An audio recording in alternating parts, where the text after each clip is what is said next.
Kristen here, welcome back. Today I'm going to be unboxing the October Owlcrate box.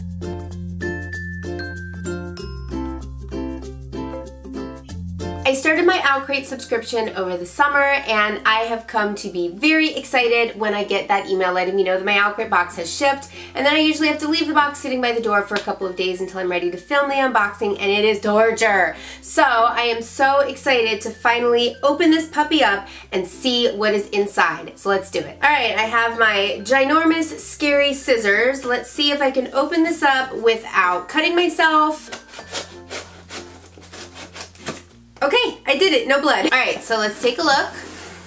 What is inside? Oh. Okay, so here's the card that is on the front. Oh, I always forget the theme. The theme is Once Upon a Dream. I'm not gonna look at the card because I like to see the items as I take them out of the box. All right, let's see what's in here. Ooh, what is this? Oh no, it's covered in the crinkly stuff. Okay, I actually still don't know what it is.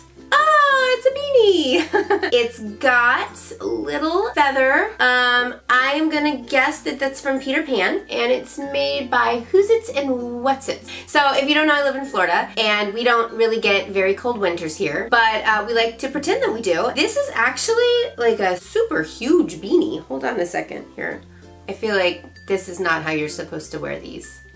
I'll figure out how to wear that later. Next in the box of magic is... Oh, I know what this is from. This is a bracelet, and I can actually tell through the bag that the charm is from Sleeping Beauty. Oh, that is really cute. We've got the spindle that Sleeping Beauty pricks her finger on, and then there's a little charm that says Once Upon a Dream. That is really cute. Okay, next in the box is this very cool button, and it says Once Upon a Dream around the edge of it, which is the theme of the box, and it's just kind of a close-up of what was on the card. All right, let's see. My heart, my tribe. Come out of the package. Yeah, it's a really oversized paper clip, which I suppose I could use for papers, but you know that's gonna become a bookmark. I'll be honest, I don't really see that it has anything to do with the theme. It's just kind of a cool book accessory though. Next we have a book that says Oz Passport. Oh, I see on the back it says it's a pocket notebook. Don't kill me, but Wizard of Oz, not a big fan. When I was a kid, the Wizard of Oz actually scared the bejesus out of me. However, this is a really cute notebook, and the back of it says, "There's no place like home." Oh, it's cute. It's got a really cute little graphic of the Scarecrow, the Tin Man, and the Lion. Next, we've got a bookmark. This one looks like it's for the New World series by Jennifer Wilson, and it says, "Be Strong, Survive, Team Phoenix." I think we're down to the book. Yes. Ooh. What is this? Vasa in the Night by Sarah Porter. Hold on, let me take the plastic off.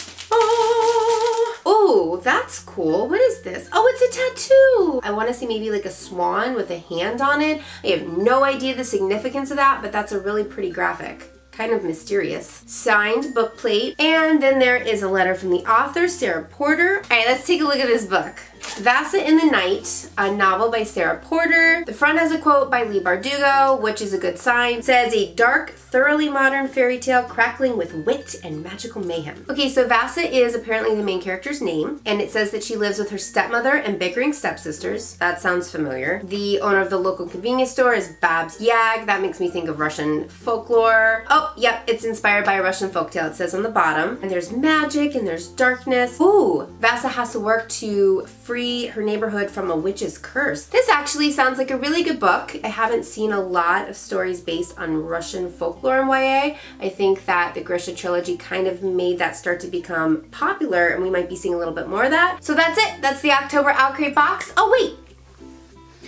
We almost forgot to look at next month's theme. The theme for the November box is Wonderland, which I would assume is going to be based on Alice in Wonderland, which I am very excited about because I'm a big Alice in Wonderland fan. I actually have my Alice Funko Pop right here.